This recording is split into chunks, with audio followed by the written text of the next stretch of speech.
Оройтсон болзоо. Туяа өөрийгөө дахин толинд харлаа.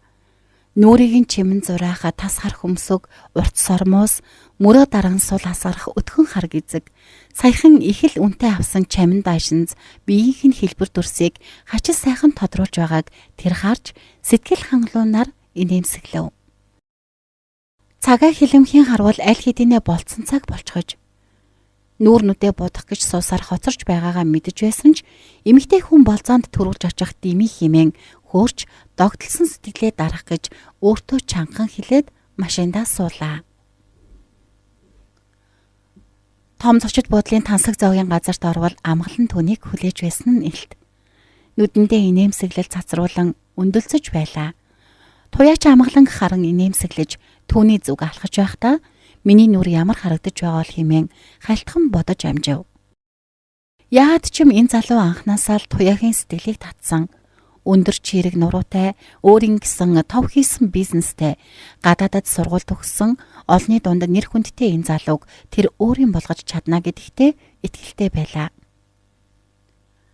Амгаланч түүнийг илт сонирхож байгааг мэдэрч удаан хайсан хүнээ энэ мөн гэдэгт туяа эргэлзэхгүй байв. Туяа ялдамхан инээмсэглсээр "Сайн уу?" гэвэл залуу түүний зүг инээмсэглэж чамааг л хүлээж утсныг эс тооцвол сайн хэмээн хөөжөлтөөр хэлээд гинэтхэн санаа алдав. Зөөгч бүсгүй ирж хөнгөн зууш хоол унд ширээн дээр үрсэн ч туяа жимсний шүүснээс өөр юунд ч ам хөрсөнгүй. Туяа шороо боссон сарал гудамжинд зармигдолоон болцсон хүүхэнтэйгээ хөтлөлцөж гүйдэг байснаа санаад инэв хийлэв. Нүүрэнд нь инээмсэглэл тодрох түүн рүү амгалан харан байн инээмсэглэж чамааг ямар их санваа гэхэд туяа түүн рүү болгоомжтойгоор харж байснаа. Тэнийг нөхөр андаа юунч нэлоо юмтэй хэмээн бодож байсан ч дугарсангүй. Үнээ хэлэхэд би яг л жигүүртэй юм шиг болчихож хурдхан ажил тараасай чамтай уулзах юмсан гэж яарч догдоод л гэснэ. Амгалан түүн рүү гараа сунгахад туяа сандарсгийн ширээн дээр тавьсан гараа татаж авлаа. Амгалан гайхаж байгаа нэлт. Яасан ичээд байгаа юм уу гэхэд туяад хэлэх үг олдсонгүй. Зүгээр л химэн төгтчихэд миний хонгор ийм хөөрхөн даруухан штэ гэснэ.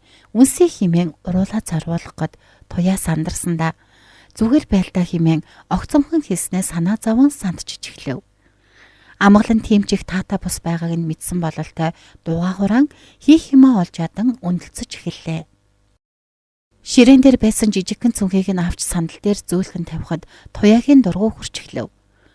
Дураараа маягтай нөхөр байнда хүний юмд зөвшөөрлгүй хүрээд юу нялуу юм дэ гэж бодож суухдаа саяхан л асаж байсан ориглон мөрөөдөл амгалан өөрийн болгох тэр хүсэл нь аль хэдийнэ унтарсныг ойлгож эхлэв. Туяа урамгүйхэн харж явлаа. Дахиад л нэг амжилтгүй болцоо. Өнгөрсөн 20 жилд их сургууль төгснөөс хойш тэр хоёрхан зүйлд анхаарлаа хандуулж авсан. Ажил, хувийн нэр төр. Бусад охин шиг болзоонд гүйж орой өдөш цэнгүүний газруудын хаалга татаж наргиж тарвиж авсангүй. Ажил гэр хоёрын хооронд жим гаргаж өөрийгөө л өөдөн татан олон мөнгөө хувцас гоо сайхандаа зориулсан. Хинт ч голгодохооргүй сайхан хүүхэн гэдгээ тэр мэднэ. Гэвч нэг л мэдгэд гав ганцаараа хоёр өрөө жижигхэн байрандаа хөтлөж харин түүний үеийнх нь аль хэдийнэ аав ээж болж өнөр өтгөн гэр бүл зохиосон байлаа. Тиймээс сүүлийн үед тэр нөхөртөө гэр бүлтэй болох гэж хэр чадлаараа хичээж байгаа нь энэ. Гэвч сэтгэлд нь таарах хүн өнөдрийг хүртэл гарч ирсэнгүй.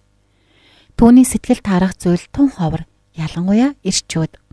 Нэг бол ядуу, нэг бол тэнэг, архин дуртай, хүүхэмсэг, арчаа муутай боловсралгүй гэсэн шалтгаанаар олон эрчүүд түүний чагсаалтаас хасагдаж бүтэл муутай болзоонд явсаар үнэндээ залхаж байлаа.